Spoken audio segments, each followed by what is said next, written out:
घर की मर्यादा। रानी ओ रानी, सो रही हो क्या अभी तक? रानी की जेठानी जोर जोर से चिल्ला रही थी घर के आंगन में खड़े होकर। रानी यानी तभी मैं भागते हुए अपने कमरे से निकली और बोली, दीदी आ गई मैं।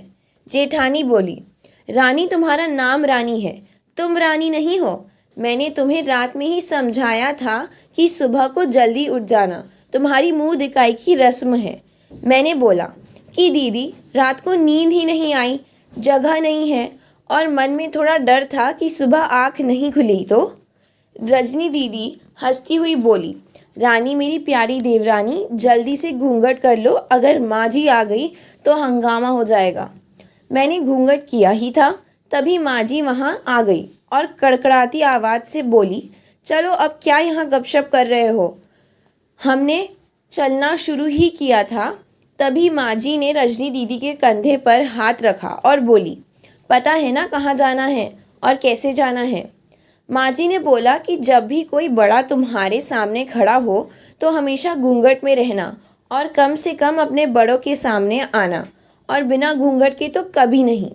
रजनी दीदी कुछ बोली ही नहीं, बस अपना सर हिलाकर हाँ बोल दिया। मैंने भी बस अपना सर हाँ में हिलाया।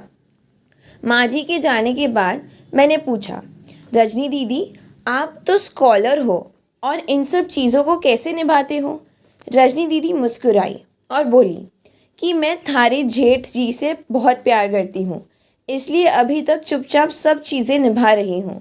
मैं कुछ नहीं बोली और चुपचाप रजनी दीदी के साथ घर के बाहर वाले कमरे में जाकर बैठ गई। वहाँ पर एक पड़ोस की आंटी जी बैठी थी। वो बोली कि यह कैसी बहू आई है, ससुर जी सामने खड़े हैं और ये यहाँ बैठी है। मुझे कुछ समझ ही नहीं आया। रजनी दीदी बोली कि आंटी जी अभी नई बहू है, यहाँ के रीति रिवाज सीखने में थोड़ा समय लगेगा। रजनी दीदी मुझे वहाँ से उठाकर मेरे कमरे में छोड़ के चली गई। 6 महीने यूं ही छोटी छोटी चीज़ों में बीत गए। फिर एक दिन मैं राहुल के साथ साड़ी लेने गई। राहुल का फ़ोन आया और वो दुकान से बाहर बात करने चले गया। साड़ी की दुकान पर मैं बेधड़क होकर साड़ियाँ देख रही थी। तभी साथ में बैठे हुए अंकल जी खांसे। एक बार फिर, 2 बार, फिर 3 बार। मैंने साड़ी वाले भैया से बोला कि भैया इन अंकल जी को पानी दे दो, बहुत खांसी हो रही है इन्हें। अंकल जी भड़क उठे और बोले, क्या बदतमीज़ लड़की है ये, कुछ शर्म लिहाज है या नहीं इसे? दुकान पर हंगामा देख राहुल बाहर से भागकर अंदर आया और अंदर आते ही अंकल जी के पैर छूकर बोला, मामा जी आप यहाँ? मैं घबरा के दुकान से बाहर निकल आई, एक लंबा घूंघट करके गाड़ी में बैठ गई। राहुल बाहर आया और गाड़ी में बैठकर गाड़ी बहुत तेज़ चलाने लगा। मैंने धीमी आवाज़ में बोला, गाड़ी बहुत तेज़ चला रहे हो, कहीं एक्सीडेंट ना हो जाए।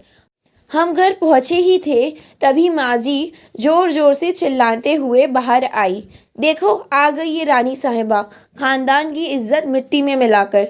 तभी रजनी दीदी आई और बोली, माँ जी मेरी शादी को 6 साल हो गए हैं, मैं अभी तक मामा जी को नहीं जानती, ये कैसे जानेगी?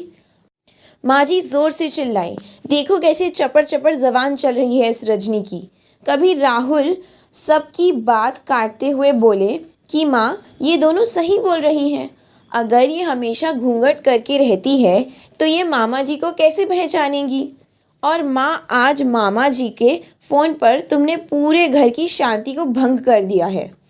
ये वो ही समाज है जिसने सीता मैया पर भी उंगली उठाई थी। पिताजी और जेठ जी ने भी अपना पक्ष राहुल के साथ ही रखा। माँ जी थोड़ी देर सोचने के बाद वापस रजनी दीदी और मेरे पास आई और बोली कि तुम दोनों को अपनी मर्यादा पता है। मुझे उम्मीद है कि तुम कभी भी मेरे सिर शर्म से नीचे नहीं झुकने दोगी। हम एक ही परिवार के सदस्य हैं, हमें हमेशा साथ रहना है, अच्छा वक्त हो या बुरा वक्त। हर सदस्य को अपनी मर्यादा पता है। माँ जी ने मुझे और रजनी दीदी को फिर गले लगा लिया। तो दोस्तों, जब तक हम अपने वालों के लिए खड़े नहीं होंगे तब तक बदलाव नहीं होगा। दोस्तों, आशा है आपको मेरी यह कहानी पसंद आई होगी। कृपया मुझे सहयोग करें, नीचे सब्सक्राइब को क्लिक कर ऑल वाली घंटी का बटन दबाएं ताकि मेरे हर अपडेटेड वीडियो का नोटिफिकेशन आपको मिलता रहे। लाइक का बटन दबाएं, अपने इष्ट मित्रों को शेयर करें और कमेंट्स में जाकर अपने कमेंट्स देकर मार्गदर्शन एवं प्रोत्साहन देकर सहयोग प्रदान करें। धन्यवाद।